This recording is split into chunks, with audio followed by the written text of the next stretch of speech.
Hi all, this is Dr. J, streaming live from Long Island, New York, where the weather is a little iffy, but still pretty good. So my buddy Jake is coming on right now from Austin, Texas. And for those of you who can't make it live today, welcome. Welcome to the replay, and we'll try to include all the chat in that. Okay, Jake is on with me now. All right. Dr. J. Yeah. How you doing? So how's it going? Whoa, two brutal Friday in a row, eh? Oh, brutal. I got a Mm-hmm. lot of green on my screen. A lot of what? A Bleeding? lot of red on my screen. I'm bleeding red. Oh, yeah. Two in a row. I mean, I don't know if you can see. Let's see if I can hold this up and you can see all the green. I don't know. You got to get it centered here. No, I guess you really can.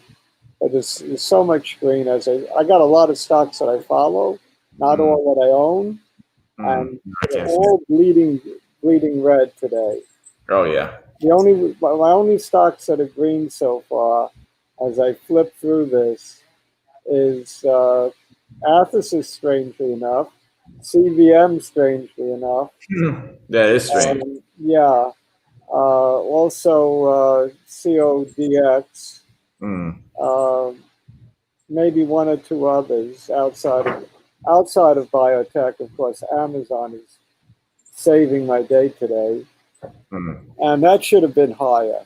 If you ask me, that should have been 33.50 now, not 31.50. So I feel that didn't get the pop it should have gotten. So Magnificent Dances on. Shalom. Shalom. Gorilla Scooty. BCRX is going under 4 question mark. My line in the sand, $3.85. No more excuses. The what? My line in the sand on BCRX, $3.85. No more excuses. I don't care. Okay. I miss the big move. I miss it. I can't tolerate big paper losses. Because the hedge might be able to take it to 385. You know what the problem with big paper losses are? What? Sometimes they have to become realized, in which case they're not paper anymore. Right. Well, the worst part is that you feel terrible. You feel terrible on the way down. You feel terrible when you finalize the loss and so on. It's just not a good thing. I'd rather take a quicker loss on a stock than a deeper loss. Oftentimes I scalp for 5%. Oh, I should have the same rule on the downside. Get rid of them quickly if I'm trading. At the very worst, if it goes down 385, maybe just switch over some options if you're going to sell out. Yeah. SRNE was over 10 at one point, I think. Right, Timmy? Tim from Tennessee. SRNE, I think even though it's a crazy gambling stock, day trading stock, I'm not afraid to be in it. I am in it, and I'm going to buy more of it because I think the Mount Sinai connection and the Columbia Presbyterian connection legitimizes the company. And that was my main concern with the company. It had a lot of BS in the past. If you recall, they knew how to pump it up in order to do offerings. Yeah, I still think offerings coming. Probably. Yeah, pretty big one too. Yeah. Tim said it was as high as 1050 today, and now it's 888. He tells me. Yeah, the CEO is a great pumper. If nothing else. Is he a medical doctor? J.I.? Yeah, Dr. G. Yeah. Dr. G. Yeah, great pumper. Well, he also seems to have great connections to get Mount Sinai to take choose them to develop their antibodies, drug, therapeutic, whatever you want to call it. And also Columbia University Presbyterian Hospital, one of the premier hospitals in the world, to go along with the saliva tests with them. So they're into everything, saliva test, antiviral, you name it, they're in it. He's an opportunist, this guy G, and he knows the right people in order to pull that off. Yeah, opportunist at best. But he does know the right people. I mean, this is pretty impressive stuff. Mm-hmm. I don't care what he did in the past. I know he had a lot of iffy stuff. And even if there's an offering, so what? It'll come back. I think this stock is for real. One of those two associations, either Columbia Presbyterian or Mount Sinai, will pay off just because of who they are. I'm going to go against you on this one. I'm still skeptical. You have no confidence in Dr. G, right? No confidence in Dr. G. Well, he is a good pumper once again, right? Yeah. There's that. Yeah, he's a good pumper. And even in China early on, remember in the epidemic, he got some kind of partnership to do, I forget what it was, something with the coronavirus very early. So he's very early on everything. It hasn't delivered anything yet, but there's always a first time. Yeah, I mean, transformed the entire company into a coronavirus company. Yeah. Before it was neurodegenerative diseases. I first got interested in it because of Parkinson's, which, as you know, I suffer from, and they were working on a Parkinson's therapeutic. I don't know what happened to it. Yeah. DFFN, that seems to be a day trading type. Yeah, what's going on with that? It's a swing trading, day trading company. It's $1, it's $1.20, it's $1. I don't know what it's doing today. I could take a look. Or 1.14. Yeah, it's been yo-yoing around. It's not for me, I don't think. I'm more of a sucker for SRNE than I am DFFN. Again, that one I'm risking is I will get out on a quick loss if I have to. What? An SRNE. Well, you might want to do a hedge then. Do a strangle. Yeah, I could do that. Awesome puts. I mean, it's probably going to have explosive move one way or another. Yeah. SRNE could run to 20 or could go to 2. Yeah. Puts are really expensive for it, though. Like so many of these COVID plays. Look at CAPR over 10 the other day. Oh. What is it now? About $8, right? Yep. Capr. And they originally had nothing to do with COVID. Then they entered the odds race with cell therapeutics. And they're in a legitimate hospital, Cedars-Sinai in LA, where they had a good track record of getting people off the ventilator. So just like athx, meso, and Pluristem, they're in the odds race, no question. And also they have a very good pipeline, especially for their muscular dystrophy drug. That looks very legitimate. Of course, they were worth $3 prior to the COVID, and now they're at $8. So, is COVID worth $5 more? That's the question. They're legitimately a $3 company. Yeah, I'm not chasing that one.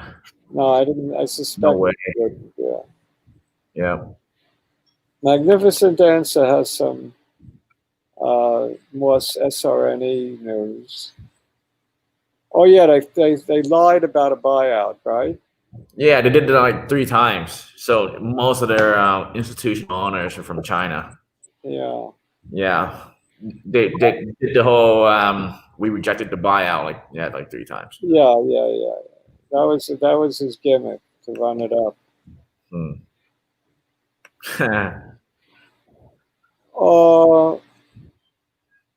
Yeah, Magnificent Answer feels the same way I do. It doesn't seem pump and dump anymore. Because of the legitimacy of the two hospitals they're dealing with. You got to factor that in, Jake. I mean, uh, maybe they have a spotted history, but going forward is you can't always look back. Sometimes you got to look forward. Yeah, maybe so, but I don't know. Like when someone show their cards, particularly the CEO, I tend to stay away.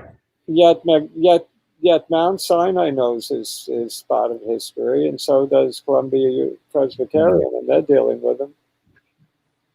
MA doesn't think they lied about the takeout. Jiggly, you made profits. You got out at 103. Jiggly is upset about Tandem being 110 today. Jiggly, we all do that, Jiggly. It's called the stock market. Yeah, once you sell bicrx, it's gonna go up. Yeah, of course. It's always like that. Yeah, I'm not doing it. Yeah, well, if you do your DD, you should be fine. Well, it doesn't always work, but having done your DD is better than not doing your DD.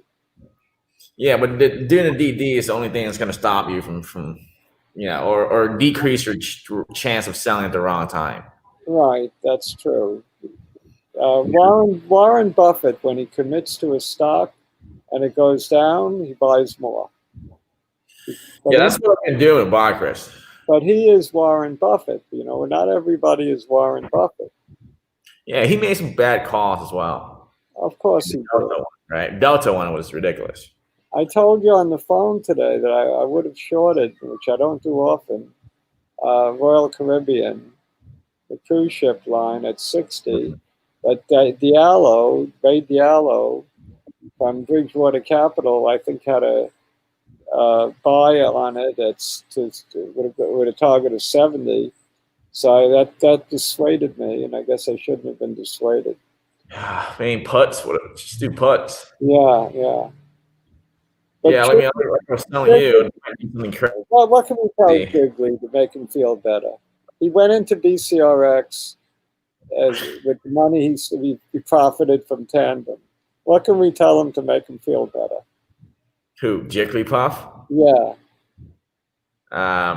Yeah, well, nothing, I guess. I can't. There's nothing we can tell him? Yeah, I can't make him feel better. He got to do it himself. No, I can tell him that it happens to the best of us. How's that? It's something that's part of the game. Yeah, well, I mean, every big win I had, there was always some pain, especially with stocks with high institutional ownership. There's always some downtrends, pain. You feel really terrible. Probably ask yourself why you're in this. Yeah, but I think it's going to pay off. This is a very humbling game at times. I'm humbled by FLDM. I misplayed that one. I'll be the first to admit it. I got in at the wrong time. I sold at the wrong time, and now it's running. So we all make mistakes. Oh, yeah. Terrible. It's part of the game. Oh, yeah. And I notice it's like any other form of gambling. When you have the positive Momo, you can do no wrong. And when you're on the downslide, it's like hard to do anything right. Right. Yeah. Yeah. We just got to go through it, Yeah. I mean, this is part of being a stock trader. Yeah. Just got to go through it. You got to go through it. You take your lumps like a man, you turn the page, and you go on. There's a universe of stocks. So if you made one mistake, you have plenty of opportunity to either make it up or make more mistakes. Yeah. Yeah, that's You're gonna like this. You're gonna like what? Oh, this guy. Yeah, you're gonna like that, Jake. That's for you. Yeah. Well, look. I mean, I went through this with my biggest win in Arunia, right? When I went from 6 and 7 all the way down to 2 over the course of a year. That was terrible. Oh, you must have been tortured, right? Torture for a year and a half. Yeah. Torture, and the fundamentals was completely like on point. I mean, I thought this thing is the golden goose, and it was, and it absolutely was. Yeah. But it was so much confusion within that year. Yeah. But the Jiggly, to make you feel better, Tim's gone through it. We all have gone through it. It's part of the game. Yeah, and with Bacr's, I mean, the fundamentals, I mean, it just seems fantastic. So it's so much confusion why it's going down. Jiggly bought new furniture with his profits. Yeah, he can't repossess his furniture. Yeah. That's good. That's good. I like it. I like it. You know, Kramer says you're never wrong to take a profit, right? It's never wrong. A profit is a profit. They're not easy to get. Yeah. If you take them, you can't be faulty. Yeah. Yeah, no, I'm still completely bullish. Nothing changed. By the matter of fact, I'm buying more this week. Speaking of which, I'm bullish the market. I thought I was not bullish because I didn't like, when I spoke to you earlier today, I said, the Dow and the S&P should be up today with all the great tech earnings. But I looked at the S&P chart, and I said, this don't look bad to me at all. So it's holding support, and we're going to look at the chart of the S&P in a few minutes. Russ is on with us.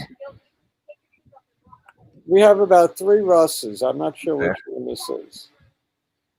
Russ, which Russ are you? You're the good Russ.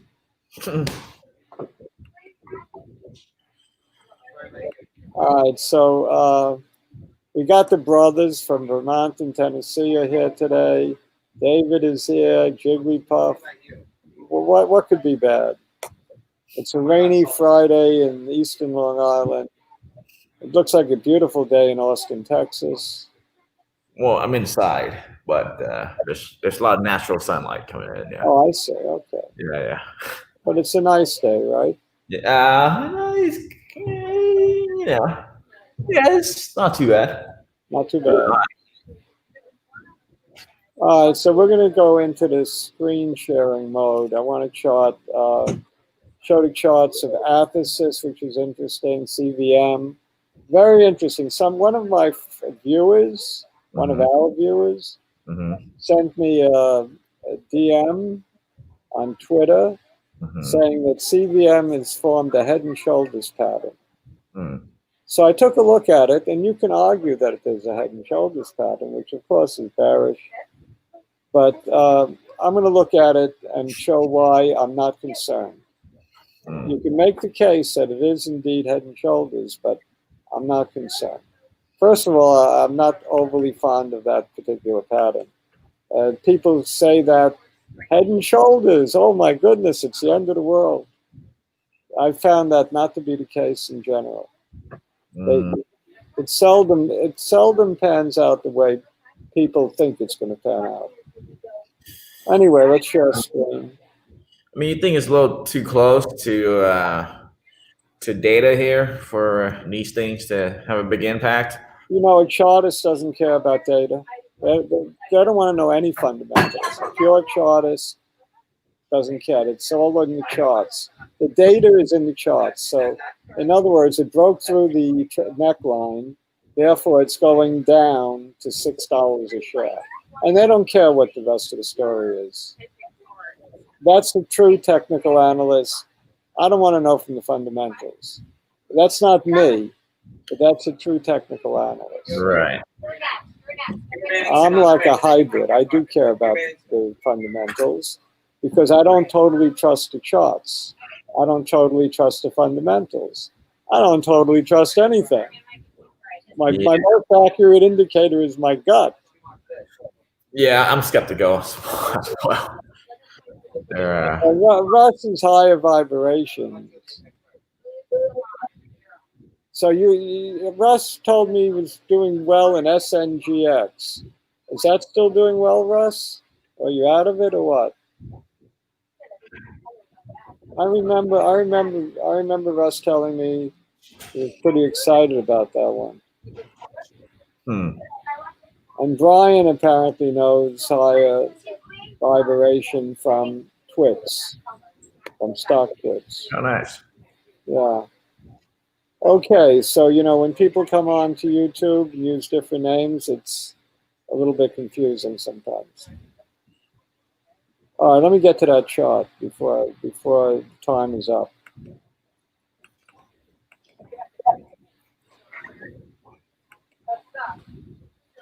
All right, so we'll go and look at a couple of, at least 5 or 6 charts I want to do. You want to begin with that head and shoulders on CVM? Yeah, go for it. I'm going to agree with MA here. I think we're like an uptrend for a bit with CVM. Okay.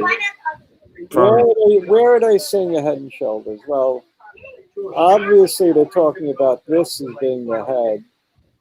They're talking about this as being the right shoulder, left shoulder. So what's the high on that left shoulder? The high on the left shoulder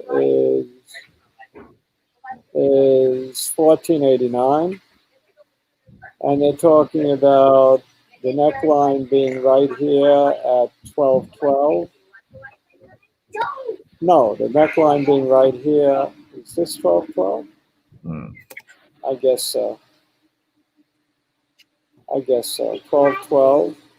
And the head being right here at 1710. And the right shoulder right here at 1490. Now the right shoulder is slightly higher than the left shoulder. That's not perfect for a head and shoulders. I prefer the right shoulder being slightly less than the left shoulder, showing that downward slope. Now the neckline is also imperfect. I drew a line through the neckline. So the neckline goes from 1212 to 1291. We have a positive slope on the neckline. So I don't love that either. To me, a true head and shoulders has to have a neckline going with negative slope. So I've seen this argued as being a head and shoulders pattern, and I'll accept it. But it's not anything that I would say, oh, I'm getting excited. It's a perfect, ideal head and shoulders pattern. So there's a little extraneous noise here. I'm sorry. All right, so let's see what's going on. So I'm rejecting this as a head and shoulders, even though technically it is. I'm not counting it because the neckline is going positive and the right shoulder appears bigger than the left shoulder. And so far, though, it's working in that it met the neckline here, right here at about 14, and it's collapsed to a low of 1183. So from the neckline, it usually goes down about from the high to about 1250, about 5 points. So 5 points from what I say, 14 would be about $9 a share. Well, where would that take us to? 9 and change.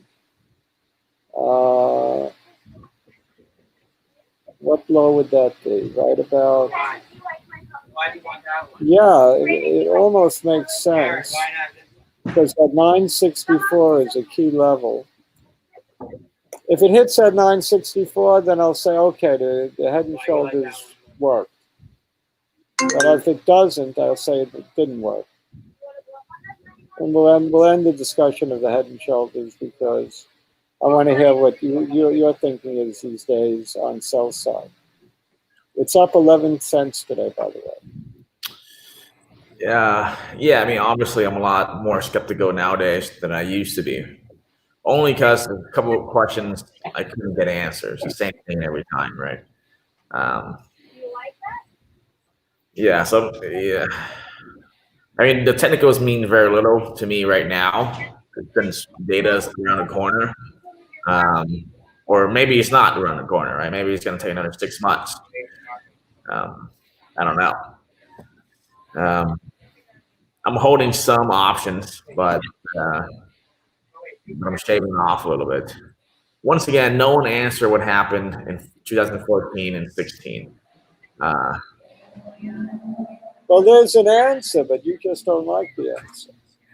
Okay, I don't like the answer. Yes, which is what was the answer? It was Gavin read from a script when I asked him about it.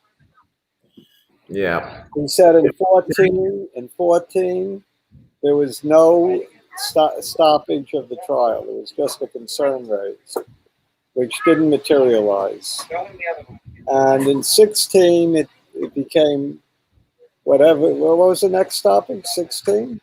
Well, it was the same topic, but in 16, the FDA got involved. All right, the FDA did put a hold on the trial, but it didn't matter because they already enrolled enough patients. So it was a moot point. That's what he told me.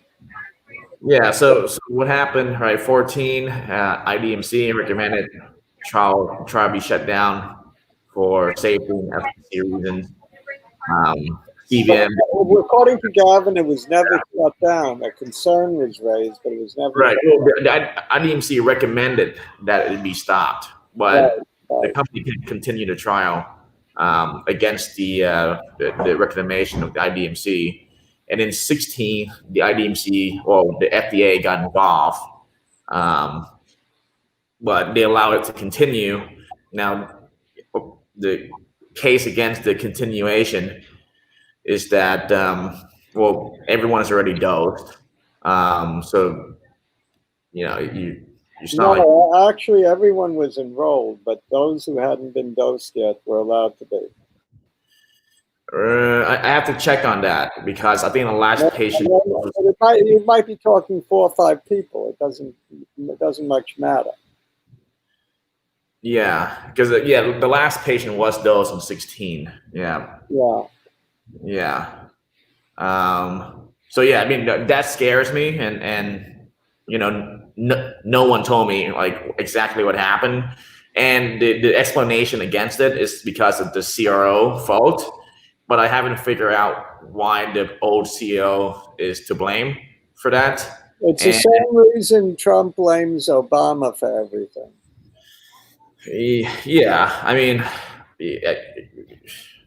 I just don't know like what this last CRO have to do with anything, and I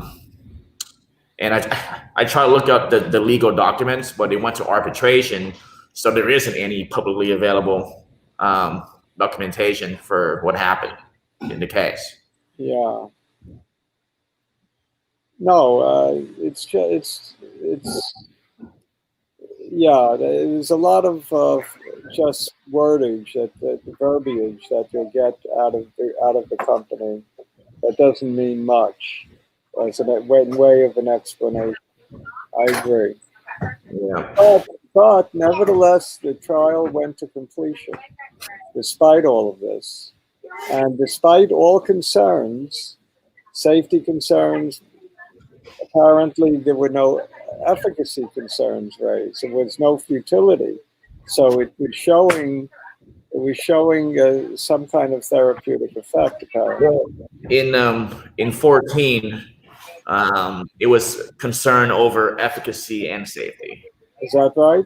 Yeah, and you can find this in the filings, the CVM filings. Yeah, All right. yeah. Well, I already sold about 20% of my holdings, and I converted other shares into calls and some puts. So I've decreased substantially my original position, as I did with athx. I decreased substantially. So I am trying to not get caught with my pants down like I did with Geron. But I do think there's merit in both these companies. We'll talk about athx next. So while I'm decreasing my holdings, I still have substantial holdings in both. And you do too, right? In sell side? I mean, honestly, I don't have much on the south side. Holding some calls, but that's basically it. I sold off maybe 60%. Uh-huh. Yeah, it's yeah. The trial thing got me. Plus the some of the board of advisors is unimpressive. They don't have any real big names that they're Or paying. zero. Yeah, Yeah. zero. Except for one part-time guy or director who came from big pharma. I don't know how involved he is. Right. Yeah, it was literally no one, and some of them had dubious past. Right. Well, look at it this way: if there's devious dealings, maybe it'll work in our favor. A lot of the patients were in hospitals in places like India and third world countries, where all kinds of shenanigans can go on. Yeah. Well, I mean, I actually that doesn't concern me too much because they don't have big pharma money to do the entire trial in the United States, so they had to go overseas.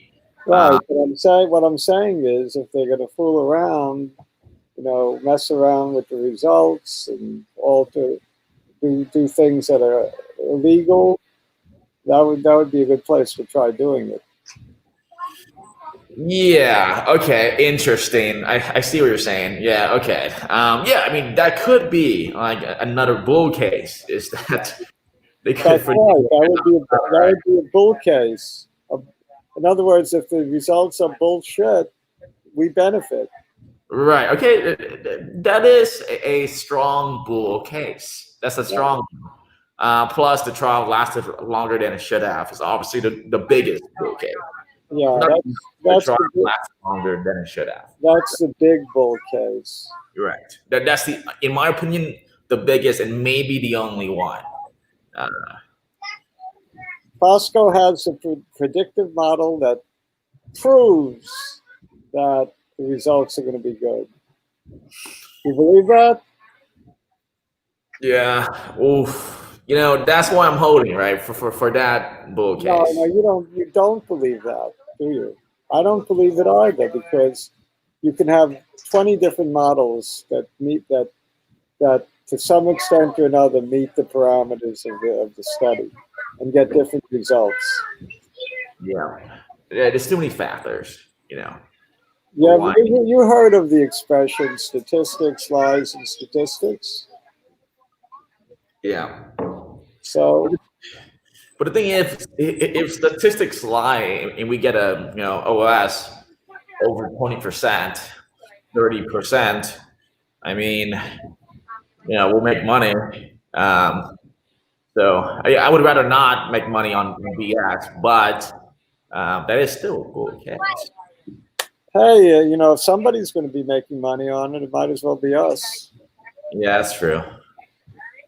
I'm not encouraging such behavior, but if we happen to be the beneficiary of it. Yeah. Yeah, this one is I mean, I'm thinking about less, obviously, the bcrx. I'm thinking about more so, just because it's more backstop and a lot safer. But you know what I put the odds on success on CVM trial? What? Even money. I've been saying even money. That's pretty good. I mean, if it's still even money, it's pretty good. It's still even money. It could go either way. There's strong enough bull argument, strong enough bear argument. They balance each other out. Even money. Yeah, that's pretty good. That was really good.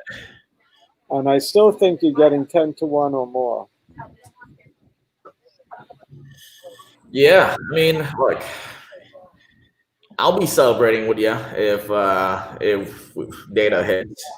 I'm not selling all my my shares or options. Right. Yeah. And I did hedge a little, so I won't feel quite like No, I won't jump off the cliff if it doesn't work. yeah. I'm definitely not jumping off a cliff if CVM doesn't hit.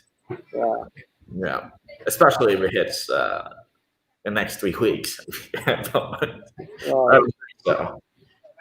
Now, BCRX, we could go to that chart, but let's go to the ATHX chart real quick, and then I'll go to the BTHX. Then I'll do BCRX.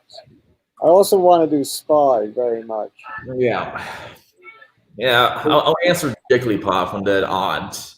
Now this chart is breaking down. After this chart, yeah. You see, this chart is breaking down. When the 256 low of 7.6 was taken out, I sold about, I won't say what percentage, but I sold a lot of shares. And of course, today we're up a penny, which is, I'd rather be up than down because I still have a ton of shares. But I got nervous enough to think that maybe we're coming down. I'll show you what level I think would be possible where we're coming down to. Right about the high of this candle, right about the open of this candle. This is because I'm just not steady on my fingers. That's why I like a mouse better. All right, so the open is 233. I think that's a reasonable place to put in a buy order to get in or to get back in. That's where I'm going to be buying. If it dips down there, I'm going to buy back some of the shares I sold. That's my plan. So I'm still very bullish, but I'm not that bullish on odds. I'm more bullish on ischemic stroke. I'm certainly not that bullish on COVID odds. I think MISO and even Capricorn might be better bets. But the only thing I can say is maybe there's room for several of these companies to in the odds for odds, COVID odds. So it may not just be one treatment, but three, or maybe 2 or 3 winners. Okay, I just wanted to show that chart real quick. And I also have, let me exit out.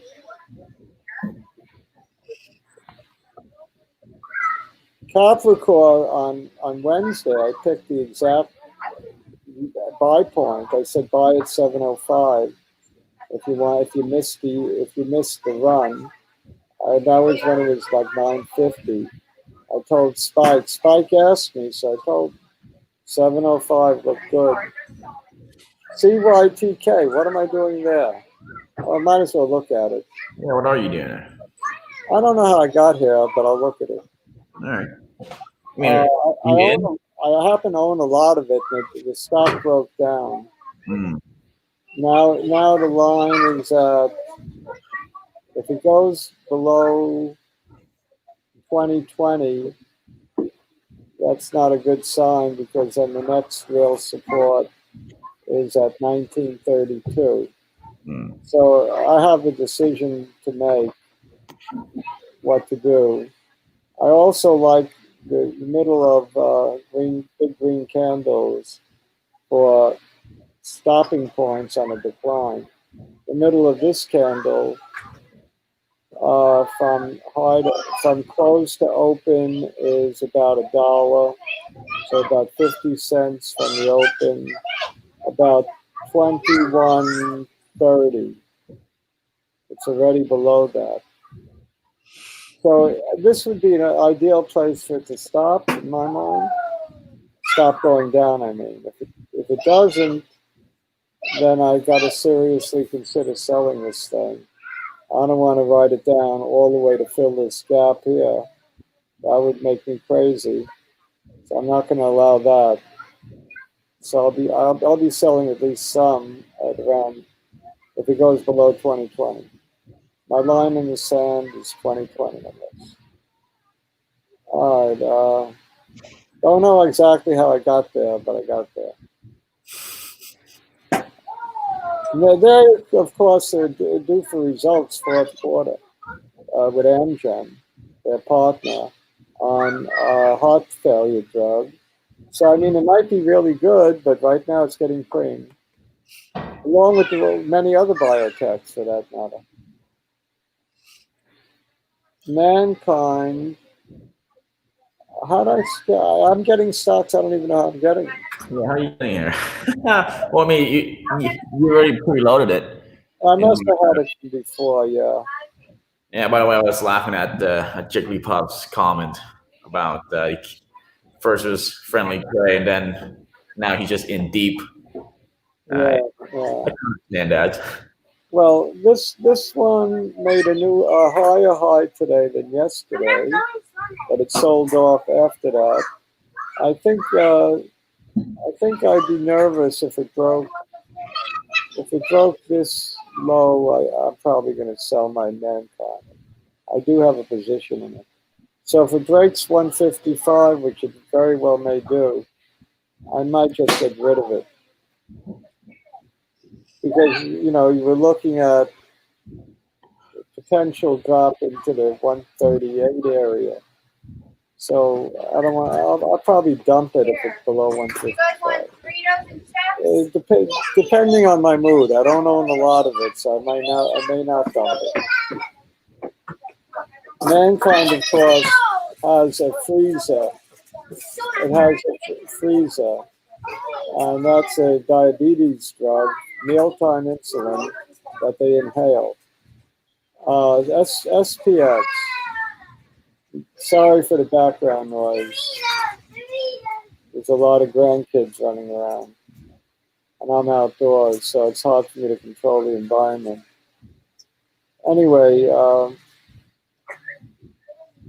last I checked, we're not getting paid for this show, right, Jake? So it's okay if the grandkids run around a little bit?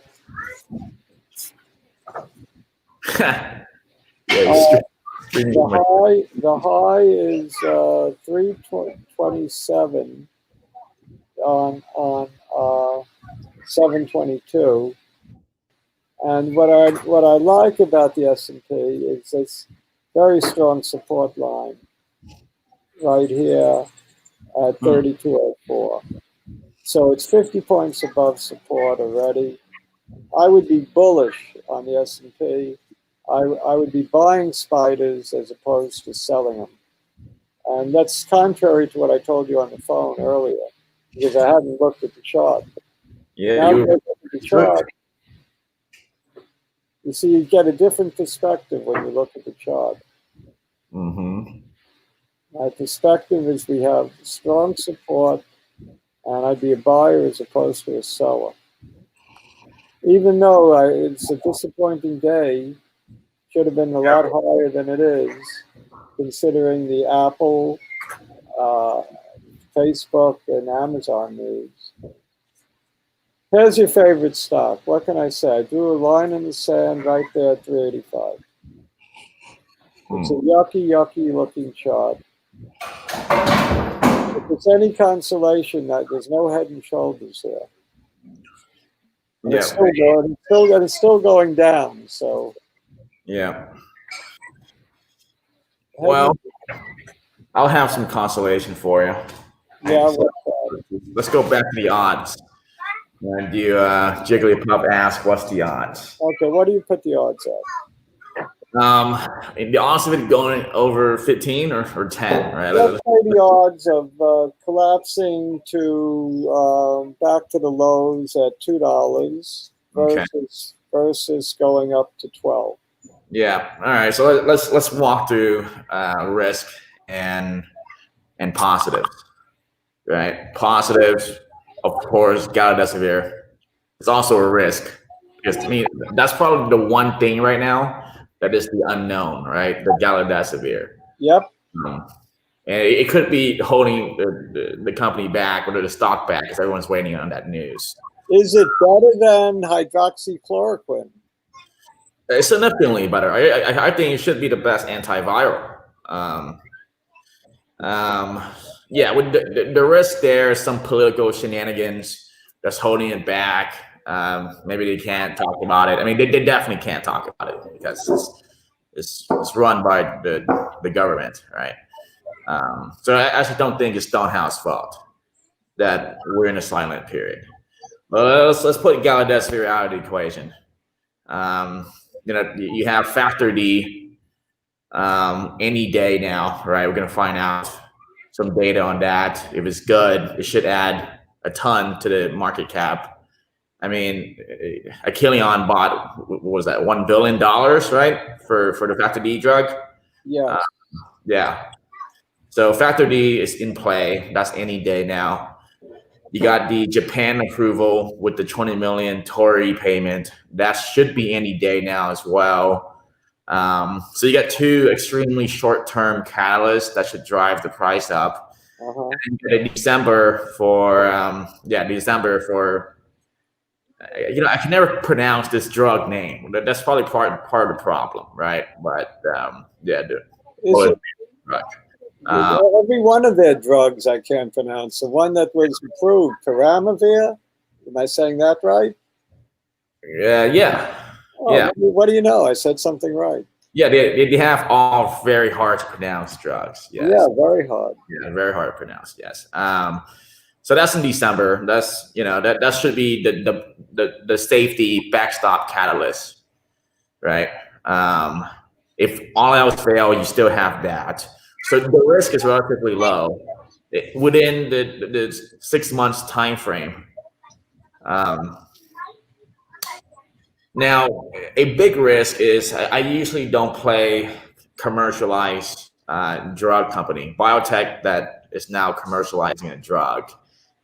Only because I got burned in Synergy Pharmaceuticals back in the days.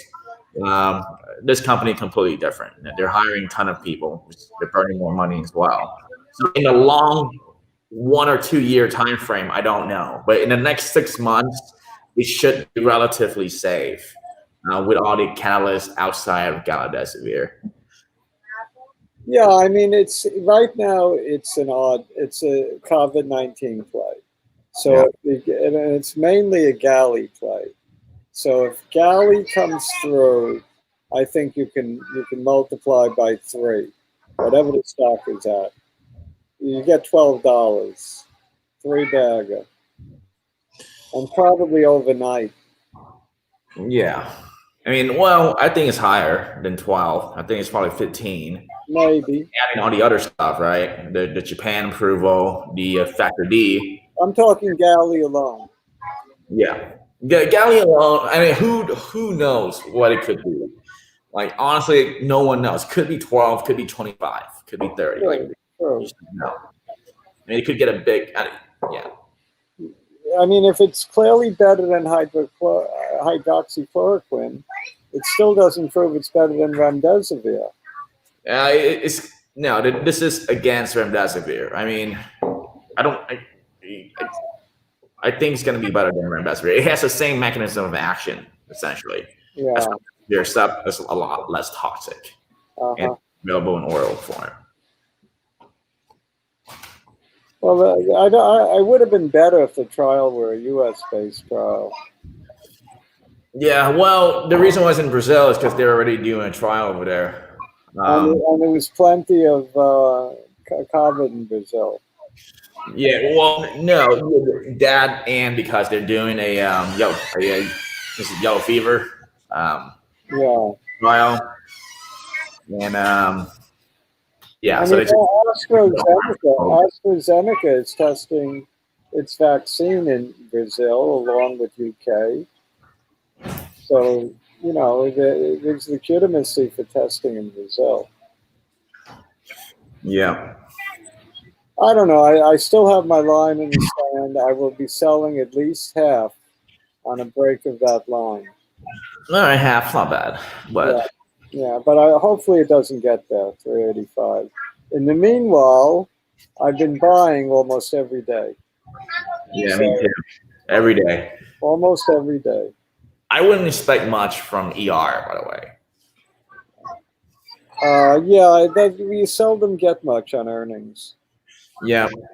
And by the way, the other reason why this is safer, right? The odds are a lot better is because I mean the management team is actually very solid. All large pharma background, chairman of the board, basically built modern day GlaxoSmithKline. They have an impressive staff, impressive research. Everything about them is impressive. Yeah, like honestly, one of the most impressive. The least impressive is maybe Stonehouse, but he's still pretty good. He did MMA when he was at Merck. I know you want to talk about this one. Yeah. No, this one is this one you're the one doing the investigative work. I know, but you have a good feeling about my gut feeling. Yeah, I have a good feeling about your gut feeling. Yeah, there's like three things that can happen here, right? One, this thing is it doesn't work. Two, it works really well. It's a real deal. Three, it's not the real deal, but it still work. So the two of those scenarios, we make a lot of money. Yep. Yeah. It all depends on the trial. We should get news very soon. See, I wonder about that, right? I mean, has they enrolled, or dosed the first patient? Don't they? They almost always come out with a PR when they treat the first patient. I've never seen a company not come out with a PR saying we treated the first patient. Yeah, I mean, they don't have to, but it's so unusual if they don't. Yeah, but I mean, this is like a 1 day treatment deal, right? 6 hours. Yeah, right? 6 to 8 hours, maybe. Yeah. So it should be quick. What do you mean it should be quick? 40 patients, you mean? Yeah. It should be. Now, what if the first two are treated and die? Then maybe it'll be hard to fill. Well, yeah, you're screwed. Yeah. But I mean, if they dosed the first one, it was really good, and I don't think it's double blinded, so they can update us along the way. Well, that's the thing. I would think that the risk to this trial is it's a little bit of luck based on the first patient. You know, not everybody lives. If they pick the wrong one and it doesn't work. Yeah, it's all about picking the right one, right? I mean, 40 is not that much. You pick 40 people, that's a high likelihood to recover regardless. You should be pretty good. Well, nobody on a ventilator is a high likelihood of recovering. Right. There's really no reason to look at the chart. We're waiting. It's like bcrx. We're waiting on news. But I don't want to see it go. At the same time, I don't want to see it go below 175. It might. I mean, it might, but I don't want to back down to 140, 150 or setting for. I would not want to see that, but it could happen. Right. I don't see why it wouldn't. Like if they don't give an update in a month, it probably will. There has to be an update within the month of August. Has to be. Well, you're chasing down the CEO, right? You're a friend. I'm not an enemy, but I'm not a friend. You're close. 2 more interviews, and you're on the friend level. Okay. I actually like it when he don't respond to you. If I nag him enough, he'll respond. Yeah. You're not a nagger, so that's our problem. Your lack of nagging is the problem. Yeah, I think he'll respond in due time. I think so. All right. Is there anything else we wanted to chart real bad? Amazon, we all know it blew out earnings. There's no reason to even chart it. It should be 200 points more than it is right now. I don't even want to bother charting it. Any requests that I should look at? Any of our viewers have requests? Or should we wrap it up? I'm good. I think we're good. We've spent almost an hour yapping. So I think we're good. Yeah, fun. Yeah, I think next week. I mean, this week is a beat down week. With the box. For those Geron fans, I promised an analysis. My analysis is the same. You have to wait and be patient on this one. And I don't have the patience anymore. So I am out.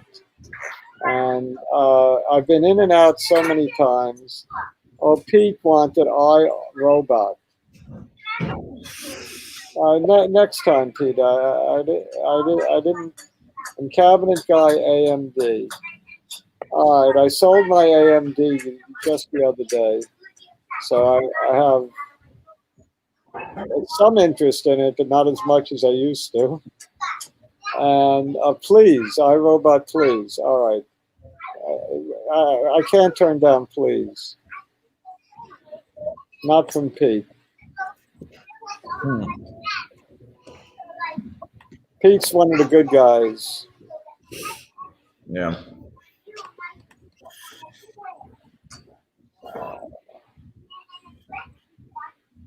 iRobot, please. Well, if the only thing I learned the past couple of weeks or months, Yeah, high institutional bio stock can be very painful to hold because of the shenanigans that happens. Oh yeah. Time they turn out pretty well. Yeah. Yeah. Most of the time, you'll be okay. You have to endure so much pain. What is the symbol in iRobot? IRBT? Yeah.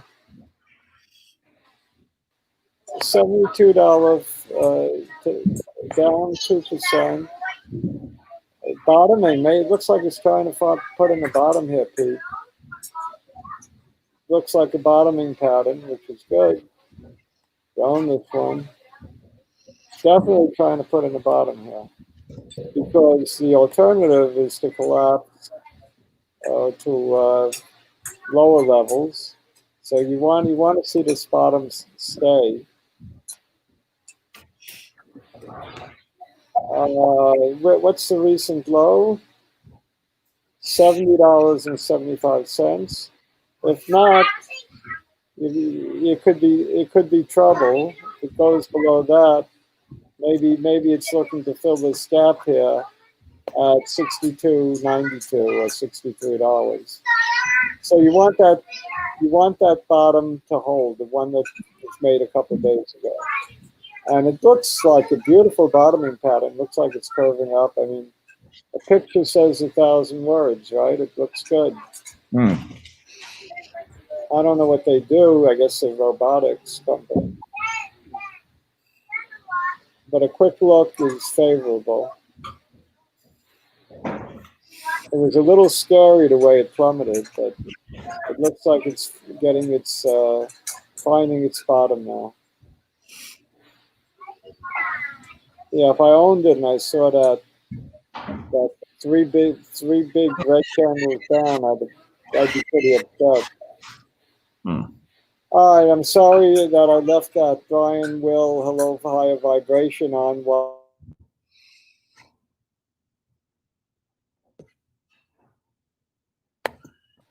I'll try not to do that again. I'm going to say good afternoon to everybody. Have a great weekend. Thanks for showing up, Stocks, Calum. Calum, St. Louis. Do you think Calum, St. Louis is from St. Louis? I think. There's a fair chance that. I'll bet on it.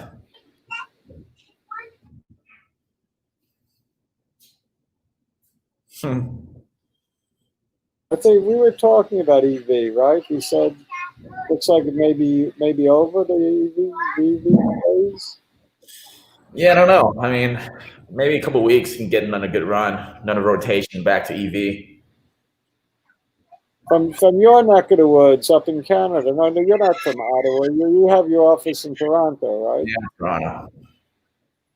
I love Canada.